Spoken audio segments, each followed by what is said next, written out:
Je sais bien que les chrétiens, en général, croient au Saint-Esprit.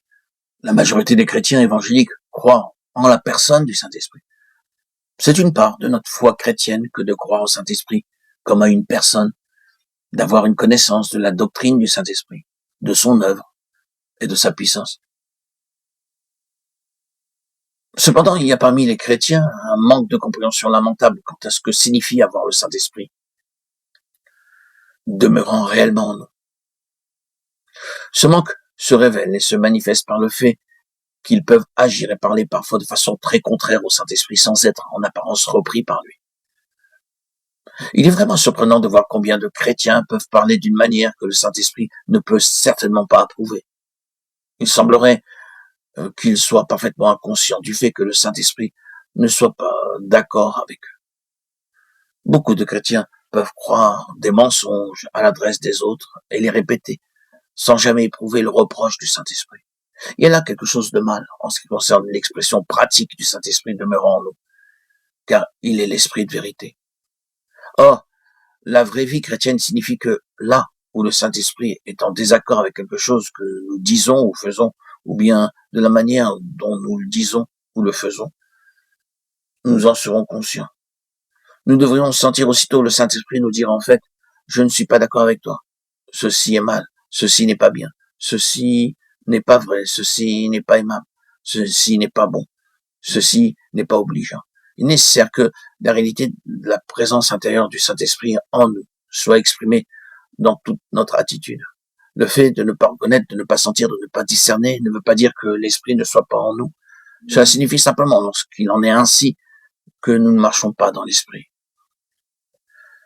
Il y a, de notre part, un ajustement à faire. La vraie vie chrétienne peut et doit être exprimée de cette manière. Puisque le Saint-Esprit réside en nous, si nous disons ou faisons une chose qui n'approuve pas, nous le savons aussitôt. Nous avons en notre intérieur un sentiment pénible dont nous n'arrivons pas à nous débarrasser.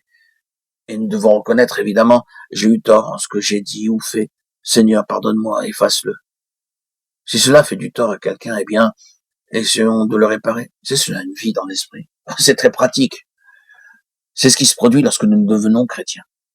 C'est ainsi que cela commence. Les commencements sont très simples. Si vous êtes encore jeune dans votre vie chrétienne, vous devez certainement avoir des expériences comme celle-là, très simples. Peut-être allez-vous faire une chose dont vous avez l'habitude, quelque chose en vous vous arrête. Ah, non plus maintenant, cela appartient au passé. C'est un simplement commencement, n'est-ce pas? Si vous persistez, vous brûlerez les doigts parce que vous êtes vivant. Si vous étiez mort, vous continueriez à faire ces mêmes choses sans les ressentir. Mais parce que vous êtes vivant, vous y êtes sensible. Oui, c'est ce qui se passe lorsque nous devenons chrétiens. C'est très simple. Beaucoup d'entre nous le savent par expérience, mais il est important que tous ceux qui, de nos jours, viennent à Christ, ceux qui sont au commencement de leur vie chrétienne, sachent réellement à quoi ils sont parvenus et ce qu'il s'est produit en eux. Ils devraient pouvoir dire, oh oui, c'est vrai, je n'aurais pas pu l'expliquer, je n'aurais jamais pu l'exprimer par des paroles, ni le définir, mais je connais ce dont vous parlez. Cela est vrai dans ma propre expérience. Mais voyez-vous, c'est quelque chose de plus qu'un simple sentiment, il nous faut comprendre, il nous faut être intelligent à l'égard de ces choses. Frères et sœurs, bien-aimés, enfants de Dieu, que Dieu fasse de nous des chrétiens intelligents, des chrétiens qui avancent dans une vie de communion avec son esprit en eux, et qui grandissent continuellement.